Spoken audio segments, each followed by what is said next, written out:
By the end of this video, you will know exactly what the main differences are between B2B and B2C in high-ticket appointment setting or high-ticket sales. I will show you all the pros and the cons, exactly what you should pick based on your preferences, and why this doesn't really make that big of a difference in the context of job acquisition. So buckle up. If you don't know who I am already, my name is Adrian. I have been a setter. I've sort of cold calling. I became an inbound setter, an SDR. I became a setter manager, closer, and now I pretty much do growth operations. So I manage and train setters, and then I also place those setters into other companies who need them. So that being said, let's get right into the topic. So B2B versus B2C, the primary differences, well, let's first of all define them. B2B stands for business to business, meaning you're a business that is selling to another business. B2C stands for business to consumer, meaning you're a business selling to a consumer. So examples of B2B, for instance, would be you being a marketing agency selling to a real estate agent. B2B would be you being a, like a website creator for restaurants. B2B would be you being a consultant for $10,000 a month radio businesses, whatever it may be, right? It's like you're selling something to a business to help them scale or get some sort of value. On the other hand, examples of B2C would be something like a hospital. Like you've got a business, a hospital, it is a business, although sometimes they don't. Well, I'm not going to get into that, but basically you've got a hospital and then you've got the patient who's a consumer. Another example might be, let's say, what I sell, which is helping people get into appointment setting. I mean, I am a business and I'm selling it to a consumer. Another thing might be selling dating programs. Like, if you're trying to help somebody get into dating and get into like talking to girls and stuff, that's also B2C. You're a business and you're selling that to a consumer. And even if you are like a solo business, like you're still a business. So that's why I say business.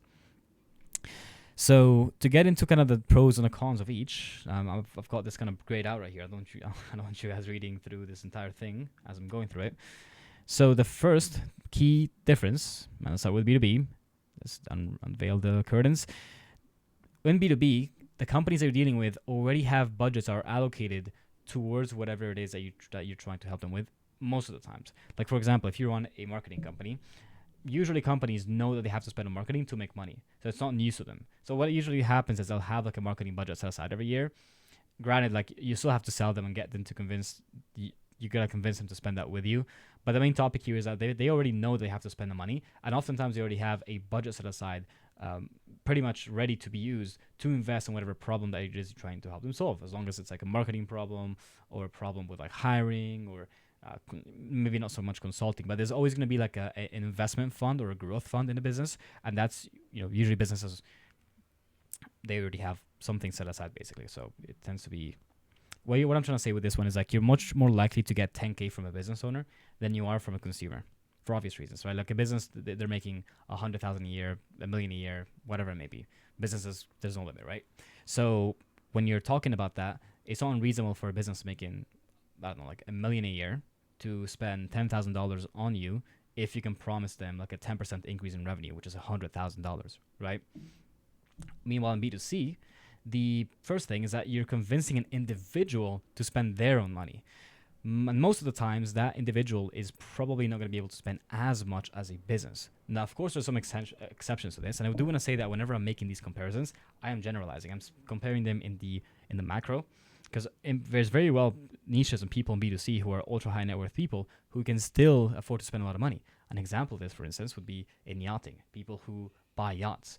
That's technically a B2C purchase, but then they're still making money, right? Like not making money, sorry. The B2C guys are still able to afford a yacht, even though it's like a high ticket purchase.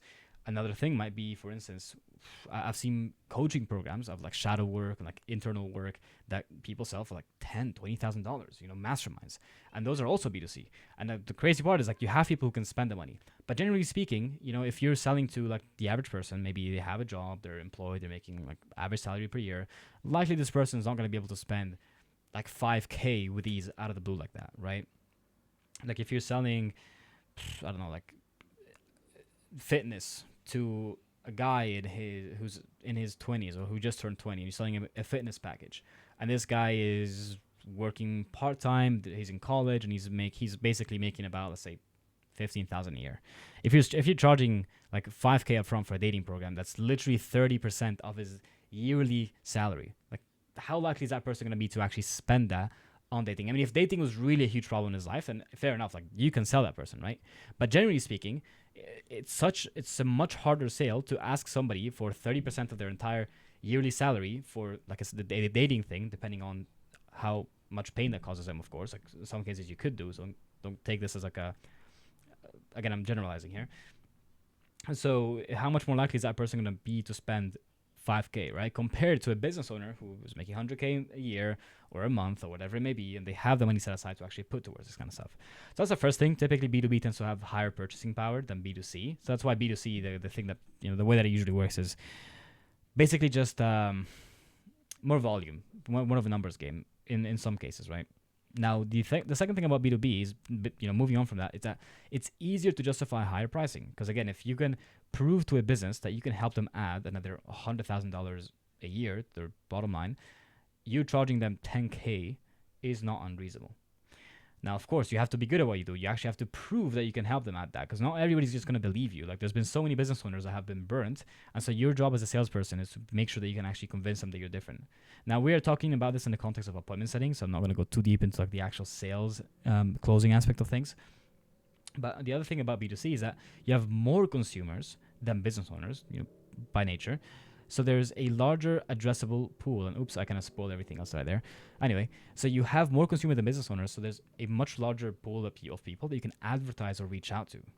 I don't think this needs that much explanation, but that's why B2C can usually be more of a numbers game compared to like B2B, for instance. And by the way, like, don't get me wrong. I mean, there's still, like I said, people in B2C who have some good purchasing power and who aren't necessarily like numbers game. Like, for example, in remodeling, contractors who sell like new kitchens or new homes or renovations to people, that's still B2C, that's still to consumers, but they still got people with purchasing power. Likewise, in B2B, you might have like, I don't know, some like beginner business owner making like 50,000 a year or something like that. Like that would be somebody that you likely won't be able to charge as much money to. But again, this is just general kind of generalizing kind of thing. The next thing about B2B is that sales calls, or anything that has to do with sales in B2B, whether that's a cold call or appointment setting call, it tends to be a lot more logical and numbers driven. If you've listened to some of the other calls reviews that I've done on the channel, you'll probably know what I mean by this. But whenever I'm speaking to business owners, the conversation goes in the direction of, interesting, break down your show rate for me. How much is your close rate at? How many appointments are you booking? How much are you paying your sellers? Okay, how much are you making in total from those? How much more would you make if you had this instead? Like, the sales call and the sales conversation in B2B just tends to be a lot more logical and focus on the numbers and the way that you might kind of position your solution, especially if it's like a solution that creates a return on the business's investment. Like maybe you make them more money through marketing. You might break down like how much you're making right now with their current marketing, and then plug in your marketing that maybe gets twice the success rate, and that might mean that the company can go from, I don't know, 60,000 ROAS or return on the ad spend to 120,000, right? So that has to be a lot more numbers driven, and that's usually how the sale comes across. I'm not saying that people who are in B2B are not like it. I'm not saying there's no emotional drivers behind it. Like the reason why somebody or a business owner wants to get to 120K a month, let's say, instead of staying at 60K, there's going to be some deep personal reason, or there's maybe something deep down, or a cost that's really paining them to like stay the same, which is why they're even on a call with you. So even like all these number driven sort of desires, they have a deeper meaning behind them. It's like if I want to hit a certain number, it might be because I want to go live in Japan, right? So for me, even though like my goal in business is like a very logical, objective goal of, let's just say 10K a month as an example, for the real reason for that is maybe because like I just want to live in Japan because I love that country and it's the best place in the world and I'm extremely biased towards it, right? So now there's like an emotional sort of driver behind me wanting to make that 10K a month. And again, this is just a generic example. In the case of other businesses, they might just have to like lay off their entire team, which have spent years building relationships with, and that would really pain the business owner because that means that their entire life is just going to go to shit if that happens. So that was kind of a long side tangent, but the third point of B2C, to move on from that, is that it's harder to justify charging higher prices. Because in B2B, right, when you're showing somebody that the cost of an action is costing them like 60,000 a month, in B2C, if you're selling stuff like dating or fitness or like dating, fitness, mindset, some like other entertainment or consumable item that's like maybe high ticket, it's a bit harder to justify because in this case, you're not saving them or making them more money. Well, in some cases, like for example, for me, I can justify like what I charge for helping people get into appointment setting, because I'm literally offering them, like I'm offering them the opportunity to make like 2 to 6K a month plus, and then launch right into other opportunities for the rest of their lives. So which is, it's much more justifiable. Like I said, like not everything. This I'm just generalizing.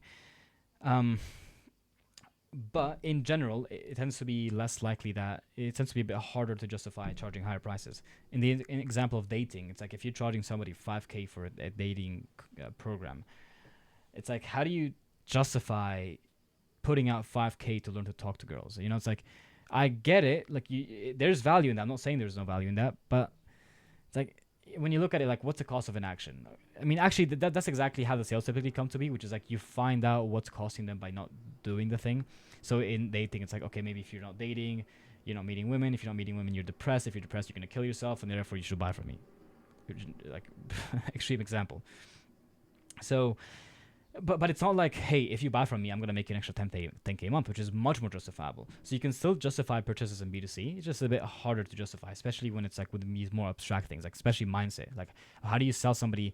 Like when you're selling a program to somebody, like it's a mindset program, for instance, or you're selling some form of thing that they have to do on their own that doesn't really have a tangible result. It can be a little bit hard to justify. And look, I'm not saying that mindset or doing personal development doesn't have tangible results. You could find tangible results, but when you're selling this kind of programs, it's like you don't just tell people, "Hey, I'm going to guarantee that you'll have an extra 10K a month in the next 3 months." It's like it's more so like you're trying to help them solve a personal problem, which as a result of solving that, then they can make that money, right? So it really depends on how you frame it. But overall, the justification, the way that you try to frame things, like, and that's the key word here, like, the way that you frame it so that you can justify those higher prices, just tends to be a little bit more complicated. Let's put it that way. The next thing about B2B is that it tends to be a lot more authoritative, direct, and generally speaking, a lot more difficult. Well, not a lot more difficult, but kind of more difficult. And the reason for that is you are selling to business owners. These are people who are, well, they are what they are for a reason. They're business owners for a reason. They are straight to the point people. They are sharp. They're on the ball. They wouldn't be running, especially successful business owners, like they wouldn't be running a good business if they're not like that. Not to mention the fact that they are business owners means that they typically, their time is so much more valuable generally. And so if you're trying to get somebody to book like a business owner to book an hour-long meeting and take an hour of their time, right? And let's say this business owner is making $1 million a year. Of course, that $1 million a year is not all profit, but let's just assume that whatever, like he values his time at, I don't know, like $300 an hour. It's like that. You asking that business owner for an hour of their time is the equivalent of asking them for $300 for a meeting, right? And so they tend to value their time a lot more. They tend to be a lot more protective of their time, and because of the fact that they lead people on there, they're like typically like big ego kind of guys. I'm not saying all business owners are this way. Like there's a lot like nice, good, what do you call it? Like reasonable business owners. But at least from what I've seen, especially we're having worked in the contractor niche, dealing with contractors, a lot of these guys are meatheads, right? Or some of the ones that are not meatheads are very like assertive. They're very commanding, pretty much. And what may happen here is that when you're doing your process, they'll try to ask you a lot of questions. They'll try to get price from you at the beginning of the call. They'll tend to be a lot more cutthroat, maybe give you more objections or give you more limiting beliefs. They tend to just be a lot more, basically, challenging, pretty much, than B2C. This is a comparison, like not in general, just compared to B2C, it tends to be more challenging. Because in B2C, you have typically shorter sales cycles with more emotional decisions. So by the emotional decisions, I mean, like I said, like when you're buying dating, right, a dating program, there's a deep emotional reason why you want dating. Maybe like you're lonely and you're depressed because you don't have girls in your life, right? And so that becomes more of an emotional sale. And I'm not saying, like, look, you can still, like I said, in B2B, people who are doing things, business owners, there's still an emotional reason why they're doing what they're doing. But then the way that you frame the sale isn't so much so the emotional side of things. Like, you could go down that route, and I personally would do that. But in B2C, it just tends to be more straight to the emotion instead of the logic. It's like, okay, objectively speaking, if you don't get more girls, like your life isn't going to go to shit. But emotionally speaking, like how do you feel about that? That tends to be more the route that people go down for. And also shorter sales cycles, meaning that B2C, that's when you can actually get cash faster. That's when it's like a one-call close. Instead of having multiple meetings and decision makers involved. Like usually in B2C, it tends to be more of a quicker sales cycle, with exceptions, of course. Like if you're buying a yacht, oftentimes it's a process that can take months or years. But maybe not years, but at least months. So that's kind of it. And the thing I'll say about as well B2C is, which is the prospects are more open, right? They're less challenging and less direct. And I'm saying this from experience because I sell to B2C.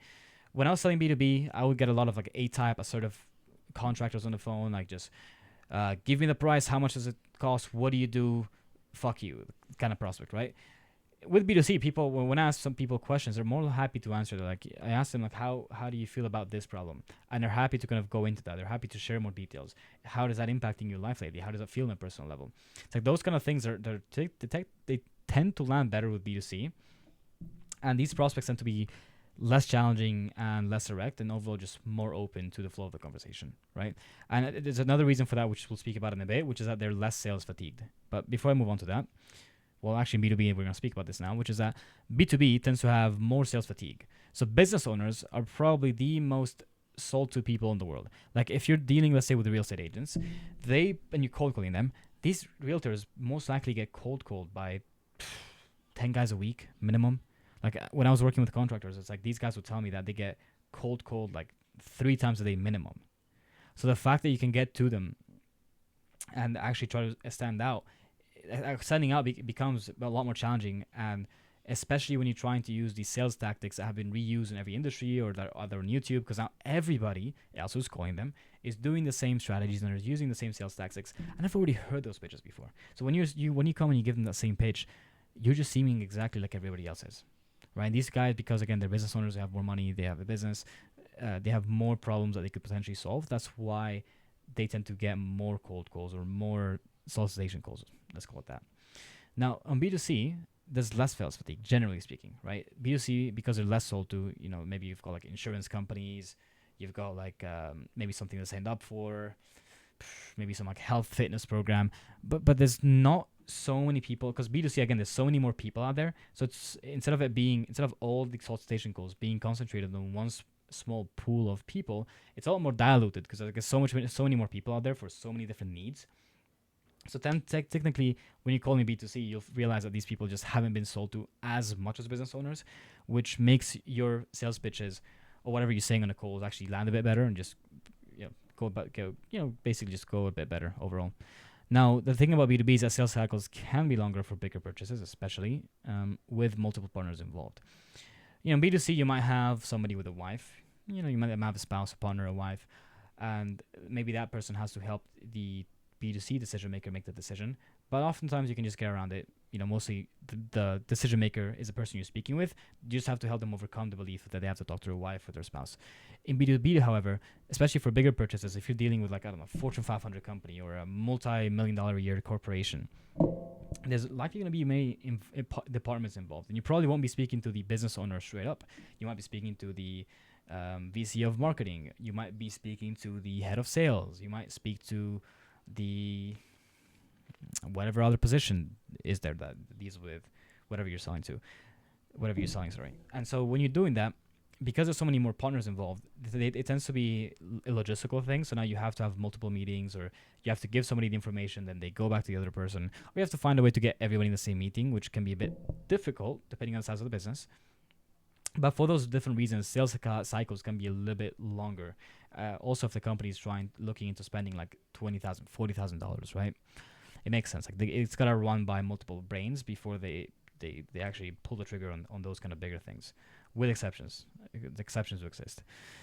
Now with B2B, and this actually ties into the next one, which is like you can still one call close, but more likely to have more follow-ups because of the fact that there's more partners, because of the fact that their sales cycles are longer, there's more logistical stuff going on. It's by the nature of the business, you're more likely to have follow-ups, and that's nothing wrong with that. Like I know a lot of people who close a lot on follow-ups as well.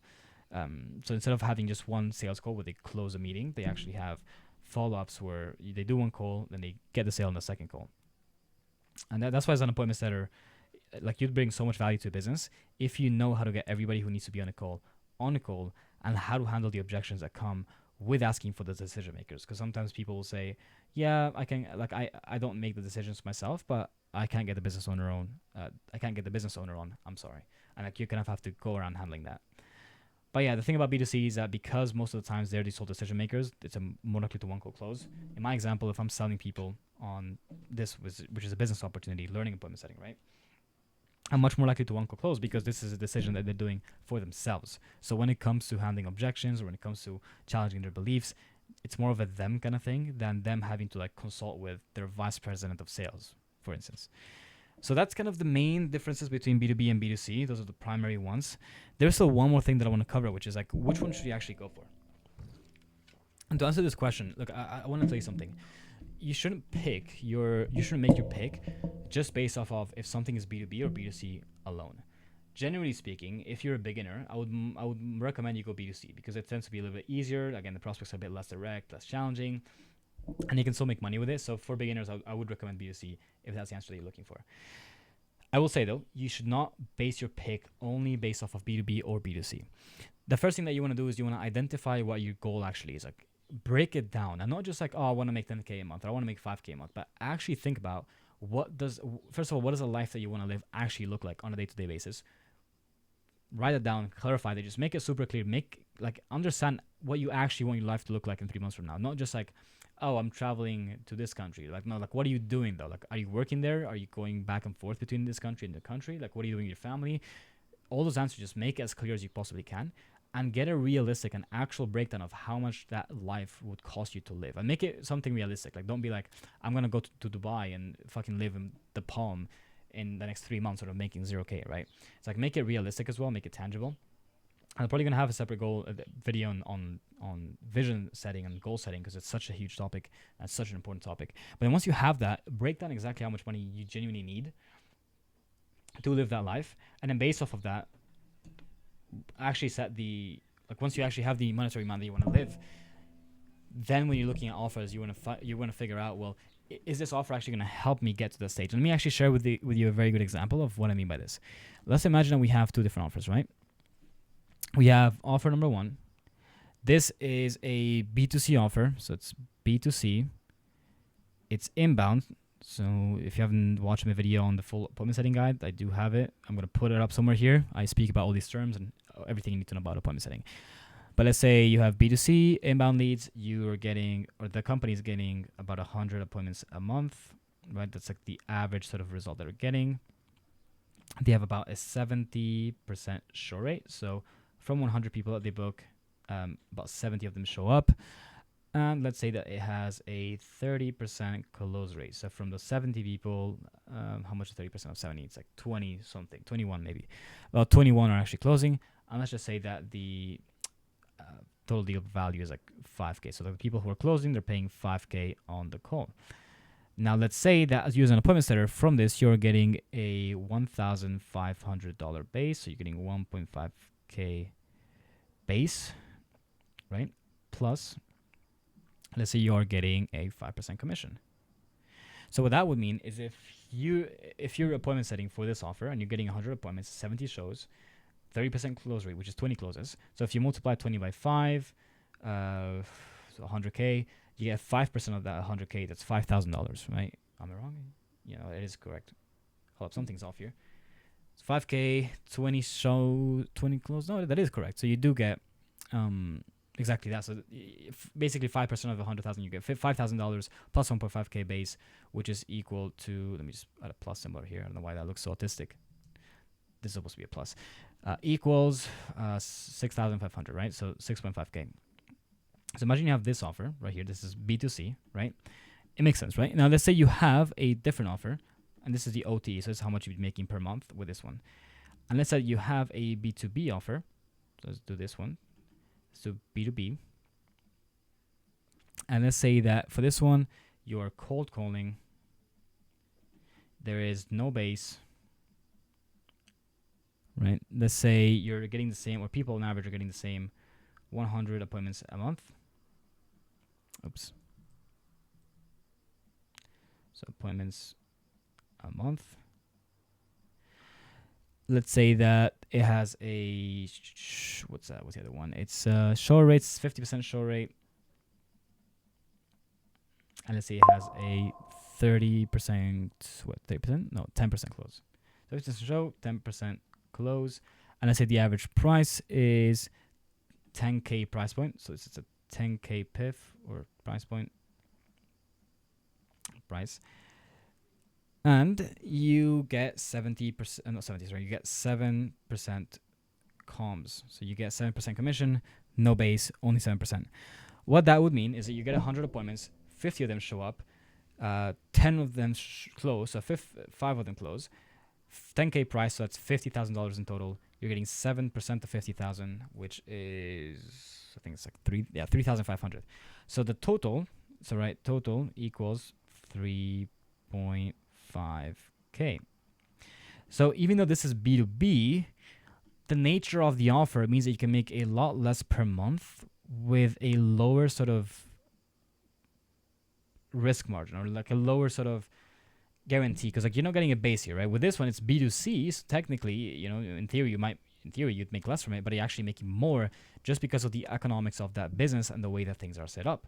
So that's why you don't just look at B2B or B2C, you look at all these metrics and all these numbers to actually calculate what the real on-target earning is per month. And the most important part is you actually make sure that this is legit, because a lot of people will lie about this number. So you actually want to make sure that it's based on historical data.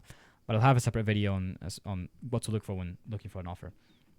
But with this one, it's B2B, so technically you'd think, oh, I'd make more money from it.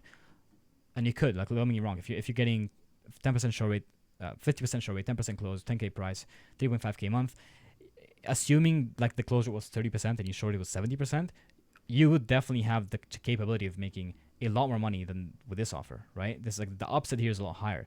But just because of this business's numbers specifically, with a 50% show rate and 10% close rate, you're getting less for the same 100 appointments that you'd be otherwise getting in this offer. So that is just to show you the differences between B2C and B2B, and then why you shouldn't actually only pick based off of each. But in generally speaking, if you're a beginner, I would recommend B2C if you had to pick one. But again, don't base your sole decision off of that. Make sure you actually look into other metrics. That being said, I hope you find this video valuable, and I hope you have a good one.